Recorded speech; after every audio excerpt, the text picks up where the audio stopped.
Mary Tamm, Second Generation, The Autobiography, Volume 2. Chapter 2. The Power of Kroll. For the fifth segment of the Key to Time, the Doctor and Romana travel to the marsh moon of Delta Magna. There, the time travelers become enmeshed in tensions between the barbaric native swampies, the gun runner Rom Dood, played by the wonderful Glyn Owen, and the crew of a refinery which is trying to drive the swampies away. In the midst of all this, the swampy god, a gargantuan squid named Kroll, is beginning to stir and is about to wreak havoc. So began work on my least favourite story, with other actors in the cast including Neil McCarthy, John Abernary, Philip Maddock, and our very own John Leeson, who usually voiced K9, taking the role of Doggeen. The trusty tin dog had been written out of this tale, as the marshy areas we were to film in would be impossible for him to negotiate. My old mate Terry Walsh also had a small role as the wonderfully monikered Mensch. As usual, he was on hand to supervise fights and stunts too. Tom, John, and I were always huddled in some corner or other during rehearsal, learning lines or, more usually, poring over the Guardian crossword, at which we had become very adept over the course of the series. Unlike the frantic beginning to the Key to Time season, we were now all somewhat more relaxed in our approach, especially as Tom and I had now established a very successful working relationship. One week, John even made up his own cryptic crossword for us to solve. It was quite a feat, and we were most impressed. It took me and Tom a whole day to crack it. Meanwhile, our director, Norman Stewart, was marshalling the cast together in our final days of rehearsal before we set off to Woodbridge, Suffolk, where we would be staying for location filming. It was quite a difficult time for me, as I was the only woman among a group of blokes, and although they were very well behaved on the whole, I longed for some female company, which I luckily found in the shape of the makeup artist. Unusually, we had a very long 10 days on location, which stretched seemingly interminably ahead of us. I had bravely decided to drive to location this time, my latest Mini being a little more reliable than usual, and as I drove through the winding country lanes of Suffolk, I reflected on how the imminent filming would progress. In those days, although budget constraints affected the program quality, lavish spending was considered the norm when staying on location, unlike now when we poor thesps are accommodated in tiny box-like single bedrooms in two-store hotels during filming sojourns. As I swept round a bend, the hotel came into view, a large stately home, Elizabethan in style, with wings and gables, which proved to be just as sumptuous on the interior, with wood-panelled halls and cosy bedrooms, decked in rich chintzes. I settled in happily and spent the evening locating my fellow actors and looking over the script with them for the next day. The swamp. Oh well, at least I was not in a coal mine or underground cave.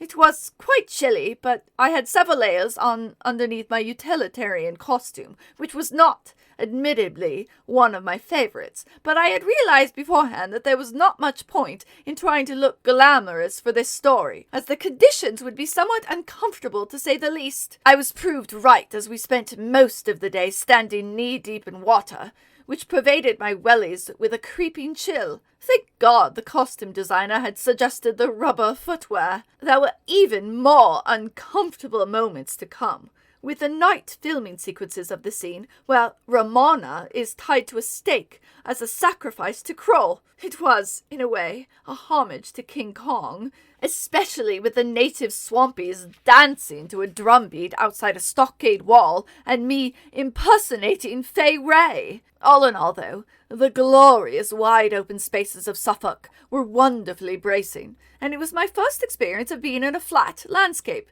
something of a change for a Yorkshire lass. The poor actors portraying the swampies did not have the luxury of any protection against the elements, however, and spent the day shivering half-naked under a threatening cloud cover. Moreover, their skin had been coloured green, using a product selected for its striking appearance on camera and its resistance to water.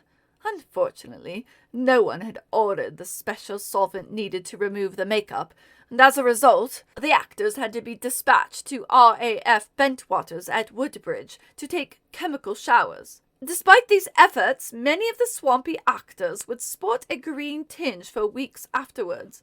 Later, when we are shooting scenes at BBC Television Centre, the wretched unfortunates were banned from the canteen, where they had stained all the chairs green. Tom and I drove back to the hotel with some relief, having escaped any such discomfort, and decided to reward ourselves for having survived the first day's filming by repairing to a nearby wine bar in the town, where Tom, coincidentally, knew the owner, who was part-time actor. Glyn Owens spotted us leaving and invited himself along on our jaunt, a fact we were very happy with, as he proved to be a most amusing and entertaining companion. He was a very well-known TV actor at the time, and probably best known for his role in The Brothers, although he had a vast and varied body of work behind him.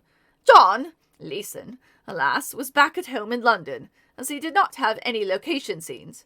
He was greatly missed. This became our routine as the long shoot progressed, with Glyn becoming more and more outrageous as the days wore on, and we repaired to the little wine bar every evening, culminating one night in a karaoke-style rendition of Rhinestone Cowboy, complete with hip-swiveling, Elvis-like gyrations, arm-waving, and other nifty moves. We laughed till we cried. I could still see him now. Priceless. I had a day off from filming and decided to explore the small picturesque market town of Woodbridge. It was a lovely sunny day, and I had a very relaxing time strolling around the streets and peering into the various shops. In an estate agent's window, I noticed a small run-down ruin of a cottage for sale of the princely sum of £100. I still regret to this day not arranging a viewing, as Woodbridge has now grown into a trendy weekenders destination, with an average property price of £250,000 plus pounds. All well, easy to be wise with hindsight, I suppose, but bargains of this type are unheard of these days. One day, Tom and I had to take to the waters of the swamp in a small rowing boat. It was late afternoon, and the autumn light was failing. We had only a short time to complete the scene before the light went altogether, and heard our director, Norman, exhorting everyone to hurry up. A slight air of panic took hold as we thrust off from the bank, and ventured slowly to the middle of the rushy, murky water. Tom had gallantly elected to row the vessel, being taller and stronger. The reeds were quite tough to negotiate, honestly. Alas, the boat hit a tangled patch of weeds, and, as Tom was trying to hack his way through, he dropped the oar. It slipped silently under water. There was a brief gurgle, and then it was gone. Tom and I stared at each other in mingled horror and amusement. We were drifting further and further away from the film crew, who were only vaguely discernible in the distance, especially as it was now almost dark, and soon we were adrift in the middle of the huge swamp. What on earth were we going to do? The boat gave a sudden lurch as we bumped into something, a small grassy knoll, rather like an island. With one mind, Tom and I leaned over and pushed firmly against it, sending the boat back in the direction of the bank we had set out from, and towards the safe circle of our crew members. They were all wearing long fishing waders for the filming, and now a few of them manfully approached us, cutting a swathe through the freezing waters almost up to their waists. They grabbed the prow of our vessel and hauled us back to safety. Whew! Saved by the cameraman. Next day, Norman reshot the scene with both of us rowing this time. But the revels in the wine bar after that little episode were somewhat livelier than usual that night, I can tell you. Another mishap involved the loss of the tracer. Tom claims it was his fault, but I seem to remember it was mine. Anyway, another one had to be hastily made at the BBC workshops back in London and curried over to location. It was bound to happen sooner or later, we philosophized. One night, we decided to sample the delights of the hotel bar for a change, a night which happily coincided with the local policeman's ball. After a few jars, Tom, Glyn, and I grew bold and decided to gate-crash the do, which, conveniently enough, was in a cavernous ballroom just off the bar. Luckily, it was dimly lit, so no one saw us enter. We hung around the back for a few minutes as a local bigwig was holding forth from the stage, and found it all very boring. Tom was just about to suggest our leaving when, suddenly, Glyn puffed out his chest and started a horrendously long rendition of Some Enchanted Evening. A couple of hundred or so mystified heads whipped round to see where the singing was coming from, and the bigwig faltered in his speech. Tom and I shot for the door, leaving poor Glyn to finish his rendition. He did get a round of applause, though. He was nonplussed to discover that we had deserted him, probably used to it, and casually joined us back in the bar, where he ordered another round of drinks. Naturally, we laughed ourselves silly that night, especially as some policemen came round afterwards to congratulate Glyn on livening up an otherwise tedious evening for them. For the first time ever on the series, we were quite sad for filming to be over, and were soon travelling back to London, carrying our happy memories of Suffolk with us. Studio filming began at the Beeb, and was soon completed.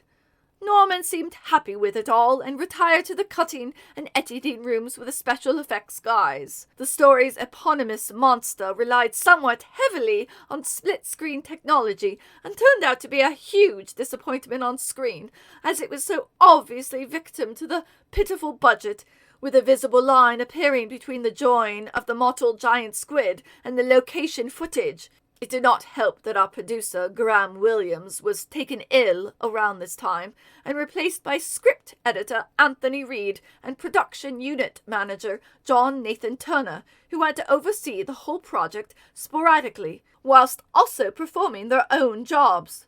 The double workload defeated them somewhat, alas. Anthony, only coincidentally, left the series after Kroll, and suggested Douglas Adams as his replacement, who accepted the post with alacrity.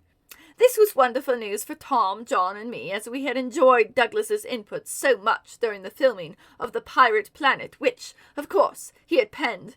We were sorry to see Anthony go, though, being as he was one of the best script editors at the BBC at that time. All in all, I think The Power of Kroll worked fairly well, despite the poor quality of the monster, which was purported to be the largest ever in Who.